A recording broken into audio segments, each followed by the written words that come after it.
Hi everyone, this is Eileen, and one thing that I get a lot of questions about when I do my pen pal posts on Instagram or my videos about pen paling on this channel is how to calculate postage. So that's what I'm going to be talking about in this episode. This is the third episode in my series of pen paling tips, and I will link the playlist in the description box below so you can check out the other two. There's going to be a few more as well, so you can subscribe to this channel to get notified when those are put up.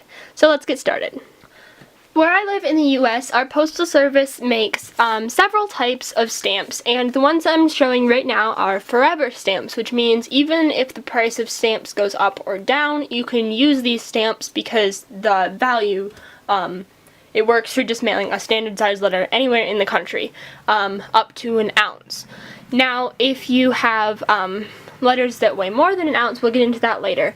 But basically, you can use these stamps, just one single stamp, on a letter you're mailing in the U.S. under an ounce, within certain size requirements. And I will link the USPS size chart in the description as well, because I don't want to go over that all in this video. But basically, if you have a large envelope, there's an extra charge. I don't usually have to deal with that because I think you can have envelopes up to like 6 by 9 or something with these regular stamps. Anyway, you can also use these to mail letters out of the country. The charge for mailing international letters is $1.15, which means you have to use 3 forever stamps because these are 49 cents, and you are going over your price a little bit with that, so you're kind of wasting a little bit of money, and there are better ways, but basically you can just use 3 of these stamps and you'll be fine. So those are the forever stamps. Vintage stamps like these, this one is 29 cents, we have a couple 25 cents, and a 32-cent stamp, can be used on letters as long as they haven't been used previously, as in they're stamped over. And these are on paper, so I would have to glue them on, but since there's no tape covering it or anything, or a stamp on it that shows that it's already been used, you are okay to use them. You just have to use your calculator and make sure that your stamps add up to the 49-cent price, or the $1.15 price, or the 70-cent price, which we'll talk about later. The Postal Service also makes these very small denomination stamps, which come in 1 cent, 5 cent, 10 cent, 4 cent, 3 cent, and 2 cent denominations. And you can use these in combination with, say, 2 forever stamps to get up to the $1.15 for an international letter. You can use them, you can use a ton of them just to mail a letter. You just have to make sure it gets up to the 49 cents. You can use them with your vintage stamps to get to the denomination you need. You can use these for a ton of different things, and they come in a lot of different designs, as you can see here. And they're also really fun just to add, stick the 1 cent one on just for a decoration if you have an international stamp.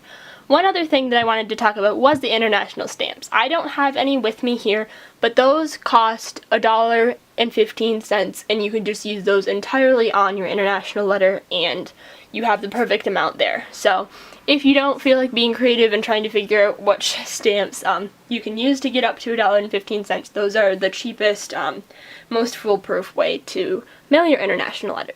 Next we have 70-cent stamps, and the reason they're 70 cents is because there is a 21-cent charge in addition to the 49 cents for a forever stamp on envelopes that are not a rectangle, or if the address is not, if this is the envelope, if it's not this way, if it's vertically on the envelope. And you have to add another 21 cents for that and for an additional ounce. So if it's a 2 ounce or an ounce and a half letter, which you can find out using a postal scale, those both charge an extra 21 cents, which makes it up to 70 cents.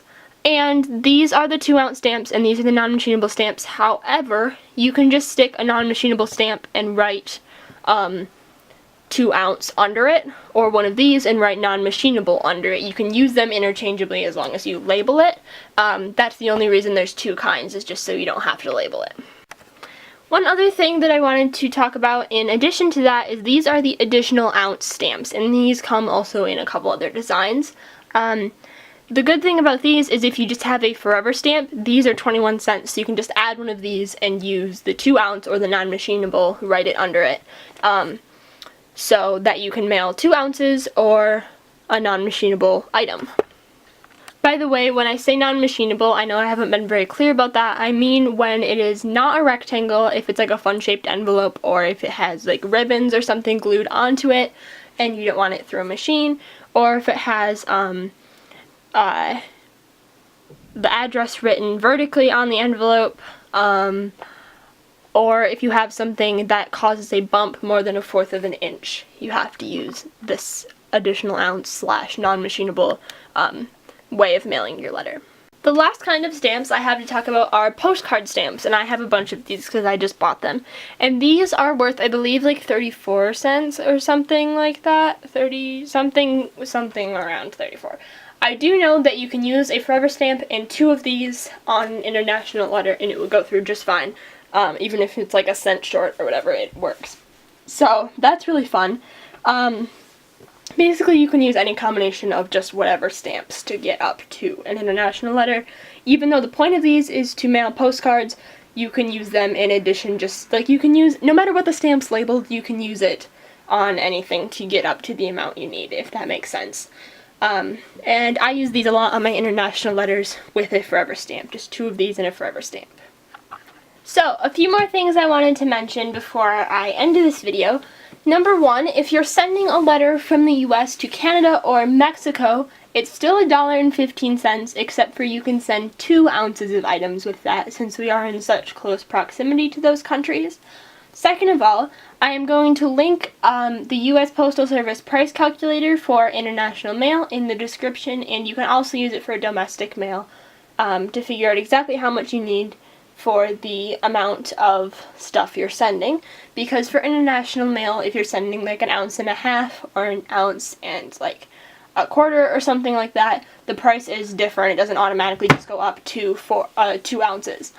I'm also going to link some other resources in the description, and the last thing I want to say is that if you're located in a country besides the US, there are some good resources for most countries on their postal service site, such as price calculators like the US has. I know for sure the Royal Mail has one for England, and I've looked at a couple other sites like that. So you can just Google your country postal service, and on their site they will have the price calculator. So I hope everyone enjoyed this video. If you have any more requests for this Penpal series or for other videos, leave them in the comments below, and I will see you all next time. Bye!